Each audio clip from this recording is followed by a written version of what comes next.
अब कुछ खबरें खेल के मैदान से। भारत में होने वाले वर्ल्ड कप 2023 के 25वें मैच में श्रीलंका की इंग्लैंड के खिलाफ शानदार जीत ने पाकिस्तान को आज मरो या मारो की सूरत-ए-हाल पर पहुंचा दिया। आईसीसी क्रिकेट वर्ल्ड कप के भारतीय शहर बेंगलोर में होने वाले मैच में इंग्लैंड के कप्तान जोस बटलर ने टॉस जीतकर पहले बैटिंग की और खराबी खेल के सबब पूरी इंग्लिश टीम 33.2 ओवर्स में 156 रन बनाकर आउट हो गई।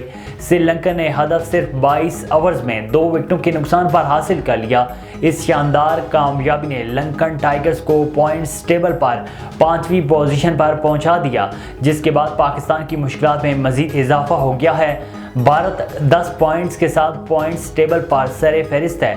जनूबी अफ्रीका और न्यूजीलैंड 8 पॉइंट्स के साथ बिलतरतीब दूसरे और तीसरे नंबर पर, जबकि ऑस्ट्रेलिया 6 पॉइंट्स के साथ चौथे नंबर पर मौजूद है। पाकिस्तान क्रिकेट टीम के नायब कप्तान शादाब खान ने कहा है कि उतार चढ़ाव आता रहता है। उम्मीद है जनूबी अफ्रीका के खिलाफ फतह से तनकीद खत्म होगी। प्री मैच प्रेस कॉन्फ्रेंस में शादाब खान का कहना था कि हमने अच्छी क्रिकेट नहीं खेली, हमने तीनों शोबों बैटिंग, बॉलिंग और फील्डिंग में नाकिस कारकर्दगी दिखाई है, लेकिन माजी में इस तरह की सूरत-ए-हाल से वापसी की है।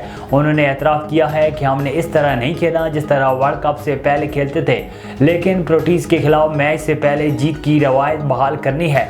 शादाब का कहना था कि जब आप ऐसी सूरत-ए-हाल में होते हैं तो मेरे ख्याल में दबाव कम होता है, क्योंकि आपके पास हारने के लिए कुछ नहीं होता। अफगानिस्तान से शिकस्त को हम पीछे छोड़ आए हैं। चीन में जारी पैरा एशियन गेम से पाकिस्तान के लिए खुशखबरी आ गई।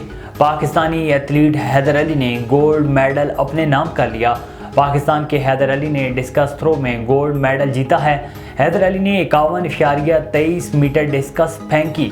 हैदर अली टोक्यो ओलंपिक्स में पाकिस्तान के लिए सोने का तमगा भी जीत चुके हैं।